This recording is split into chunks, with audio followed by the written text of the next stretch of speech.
Good morning girls. प्रसार शिक्षा के इस व्याख्यान में पुनः आप सबका स्वागत है।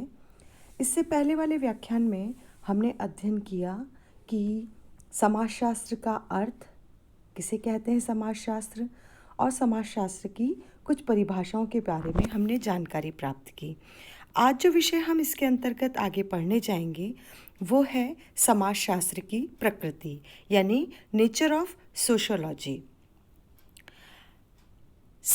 आज भी समाजशास्त्र में इस संबंध में मतभिन्नता पाई जाती है कि समाजशास्त्र विज्ञान है या नहीं, अथवा यह कभी विज्ञान बन सकता है या नहीं। जब हम किसी भी विषय की चर्चा करते हैं तो हम यह देखते हैं कि यह विषय किस तरह की प्रकृति का है। समाजशास्त्र की प्रकृति के अंतर्गत हम यह जानने का प्रयास करेंगे कि समाजशास्त्र किस सीमा तक विज्ञान है। समाजशास्त्र के विज्ञान होने के समर्थन में जॉन्स कहते हैं कि समाजशास्त्र निर्विवाद रूप से विज्ञान है, क्योंकि यह अपने अध्ययन के द्वारा सत्यापित की जाने वाली योग्य सामाजिक नियमों का प्रतिपादन करने में सफल हुआ है। इस अध्ययन में हम समाजशास्त्र की प्रकृति के अंतर्गत निम्नलिखित बिंदुओं पर चर्चा करेंगे। जब हम इस बात को देख चुके हैं कि समाजशास्त्र की प्रकृति जो है वो विज्ञान स्वरूप है, कुछ लोग जो है वो इस बात में सहमत हैं और कुछ समाजशास्त्री इस बात से असहमत हैं, लेकिन हम इस बात को प्रूव करने की कोशिश करेंगे कि समाजशास्त्र जो है वो विज्ञान के बिल्कुल करीब है, उसका स्वभाव जो है वो विज्ञान की तरह है। इन सब बातों को कि वो विज्ञान की तरह है, तो सबसे पहले हमें विज्ञान के बारे में ही थोड़ा सा जानकारी प्राप्त करनी पड़ेगी कि विज्ञान क्या है, वैज्ञानिक पद्धति क्या है, वैज्ञानिक पद्धति की विशेषताएं क्या हैं, वैज्ञानिक पद्धति के तत्व, समाजशास्त्र की वैज्ञानिक प्रकृति के निरुद्ध आरोप, समाजशास्त्र किस प्रकार एक विज्ञान है।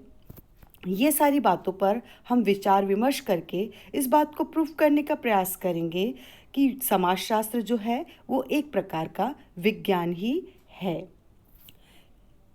सबसे पहले हम देखते हैं कि विज्ञान क्या है। विज्ञान अपने आप में कोई विषय सामग्री न होकर वैज्ञानिक पद्धति से प्राप्त किया गया व्यवस्थित ज्ञान है। वैज्ञानिक पद्धति द्वारा प्राप्त ज्ञान पर कोई संदेह नहीं किया जा सकता। मतलब विज्ञान जो है वो ऐसा नहीं कि बायो, फिजिक्स, केमिस्ट्री यही विज्ञान है, बल्कि विज्ञान क्या है? विज्ञान वो जो कि जिसकी की विषय वस्तु यानी जिसकी की विषय सामग्री एक व्यवस्थित ढंग से या व्यवस्थित ज्ञान के रूप में, प्रूफ के रूप में प्राप्त की गई है, वही विज्ञान है। वैज्ञानिक पद्धति क्या है, इसको देखते हैं हम। वैज्ञानिक पद्धति भावनात्मक या तार्किक चिंतन पर आधारित न होकर अनुभव, परीक्षण, प्रयोग की व्यवस्थित कार्यप्रणाली पर आधारित होती है, जिसे निम्न विशेषताओं में देखा जाता है। यानी वैज्ञानिक पद्धति जो है उसमें भावनाएं नहीं हैं, है ना, और न ही कोई तर्क या कोई चिंतन है। ये सारे अलग तरह के विषयों में इस तरह की बातें आती हैं। तो फिर वैज्ञानिक पद्धति में क्या विशेषताएं होनी चाहिए? उसमें एक तो अनुभव होना चाहिए। एक अगर उसके अंदर परीक्षण किया जाए तो बार बार परीक्षण के दौरान वही का वही जो है वो रिजल्ट या परिणाम आना चाहिए। प्रयोग की गई व्यवस्थित कार्य प्रणाली होनी चाहिए। जब ये तीनों चारों बातें होंगी तभी वह विज्ञान के अंतर्गत या वैज्ञानिक पद्धति के अंतर्गत उस विषय को सम्मिलित किया जा सकता है। फिर वैज्ञानिक पद्धति की क्या विशेषताएं होनी चाहिए? तो उसकी कुछ विशेषताएं यहाँ पर दे रखी हैं। सबसे पहली है सत्यापनीयता, है ना, उसमें सत्यता होनी चाहिए। फिर निश्चयात्मकता, थर्ड है वस्तुपरकता, अगली है कार्य कारण संबंधी विवेचना, फिर है सामान्यता, और लास्ट है पूर्वानुमान या भविष्यवाणी की क्षमता। अगर ये 6 गुण किसी भी विषय के अंतर्गत हैं तो हम उसको वैज्ञानिक पद्धति या विज्ञान से रिलेटेड विषय के अंतर्गत सम्मिलित कर सकते हैं। समाजशास्त्री या समाजशास्त्र किस प्रकार एक विज्ञान है? समाजशास्त्र को विज्ञान मानने का निम्न आधार है। पहला, समाजशास्त्रीय ज्ञान का आधार वैज्ञानिक पद्धति। समाजशास्त्र में तथ्यों का जो एकत्र किया जाता है वो विभिन्न वैज्ञानिक पद्धतियों का प्रयोग करके किया जाता है। जैसे अवलोकन करके, अवलोकन मतलब किसी चीज़ को ध्यानपूर्वक देख करके, ऑब्जर्व करके, उसको कहते हैं अवलोकन पद्धति। फिर अनुसूची यानी उसकी एक रूपरेखा बनाई जाती है, उसकी एक लिस्ट बनाई जाती है। फिर साक्षात्कार, साक्षात्कार जिसका अवलोकन कर रहे हैं उसका इंटरव्यू भी लिया जाता है, वो साक्षात्कार कहलाता है। फिर है सामाजिक सर्वेक्षण पद्धति, उस पर्टिकुलर ग्रुप का जिसका कि हम ये समाजशास्त्र का अध्ययन कर रहे हैं उसका सर्वेक्षण करेंगे, यानी उसको देखेंगे, ध्यान से ऑब्जर्व करेंगे, उस पर प्रश्नावली डालेंगे, उसकी गतिविधियों को देखेंगे। तो अगर ये सारे गुण हैं तो फिर वो वैज्ञानिक पद्धति से बिल्कुल क्लोज है, इसलिए समाजशास्त्रीय ज्ञान का आधार वैज्ञानिक पद्धति माना जा सकता है। दूसरा बिंदु हम लें, समाजशास्त्र में क्या है का वर्णन। क्या है का वर्णन से मतलब समाजशास्त्र इस बात पर विचार नहीं करता कि क्या अच्छा है, क्या बुरा है या क्या होना चाहिए, बल्कि इस घटना जिस रूप में है उसी रूप में उसका चित्रण किया जाता है। ये बात तो बिल्कुल तथ्यात्मक है, क्योंकि इसीलिए विज्ञान के करीब माना जा रहा है।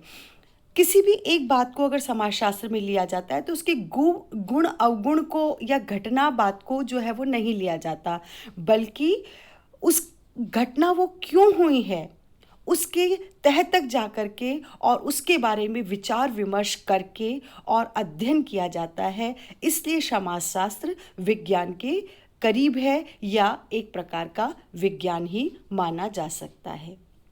तीसरा बिंदु जो कि इस बात को प्रूव करता है कि समाजशास्त्र किस प्रकार विज्ञान है, वो है समाजशास्त्र में कार्य कारण संबंधी विवेचना। प्रत्येक सामाजिक घटना का कोई न कोई कारण अवश्य होता है, जिसका पता लगाना समाजशास्त्री का दायित्व है। कार्ल मार्क्स का वर्ग संघर्ष का सिद्धांत, ये एक प्रकार के समाजशास्त्री हैं और इन्होंने जो एक वर्णन किया है इस सिद्धांत का, एवं इसमें क्या है, दुखीर्म का आत्महत्या का सिद्धांत का कार्य कारण संबंध का स्पष्ट करना, इस प्रकार का इन्होंने एक विषय वस्तु ली। उस विषय वस्तु को ले करके उसकी तह तक गए कि ये ऐसा क्यों हुआ, इस घटना का कारण क्या है, ये क्यों हुई, इन सब बातों का विथ प्रूफ यानी प्रूफ के द्वारा जब इसका अध्ययन किया गया तो फिर तथ्यों के द्वारा जब अध्ययन किया गया, उसकी एक सूचना बनाई गई, उसका सर्वेक्षण किया गया, इसलिए ये एक प्रकार का विज्ञान के अंतर्गत सम्मिलित किया जा सकता है। अगला कारण हम देखते हैं कि इसको क्यों विज्ञान में सम्मिलित किया है, वो है समाजशास्त्र के तथ्यों का वर्गीकरण एवं विश्लेषण। इसलिए भी इसको विज्ञान माना जाता है क्योंकि समाजशास्त्र में जो भी तथ्य हैं, जो भी बातें सामने उभर के आती हैं, उनको वर्गीकृत किया जाता है उनके गुणों के आधार पर और उनका विश्लेषण किया जाता है। विश्लेषण मतलब उनका वर्णन किया जाता है, उनके बारे में डिटेल में बताया जाता है। संबद्ध आंकड़ों या तथ्यों के आधार पर कोई वैज्ञानिक निष्कर्ष नहीं निकाला जा सकता। समाजशास्त्र में प्राप्त तथ्यों को समानता के आधार पर विभिन्न वर्गों में बांटा जाता है, जिसे वर्गीकरण कहते हैं। वैज्ञानिक निष्कर्ष तक पहुंचने के लिए इन तथ्यों का विश्लेषण किया जाता है।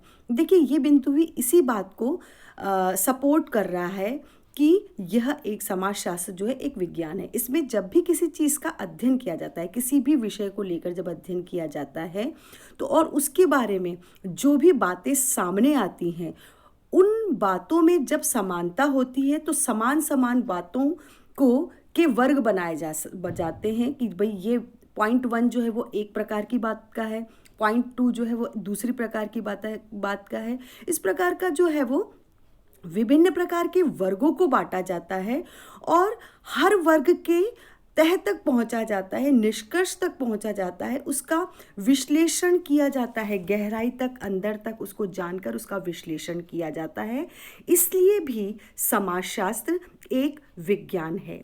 पांचवें बिंदु पे अगर हम नजर डालें तो समाजशास्त्र में पूर्वानुमान की क्षमता होती है। देखिए, पूर्वानुमान मतलब कि ये अगर बिंदु है तो अगर ये बिंदु इस वर्ग के अंदर सामने आ रहा है तो पहले जो अध्ययन किया गया है उसके आधार पर ये कहा जा सकता है कि उस समय ऐसा हुआ था, इसलिए इस वाले बात में भी ये होने की संभावना है। इसे हम पूर्वानुमान के अंतर्गत लेते हैं। तो इस बिंदु में है कि विज्ञान की एक कसौटी पूर्वानुमान करने की क्षमता का होना है। इसका तात्पर्य वैज्ञानिक पद्धति के माध्यम से सामान्यीकरण इतना निश्चित रूप से हो जाए कि वर्तमान में प्राप्त निष्कर्ष के आधार पर भविष्य की घटनाओं के बारे में अनुमान लगाए जा सके। ऐसा होने पर उस पर नियंत्रण की संभावना बढ़ जाती है।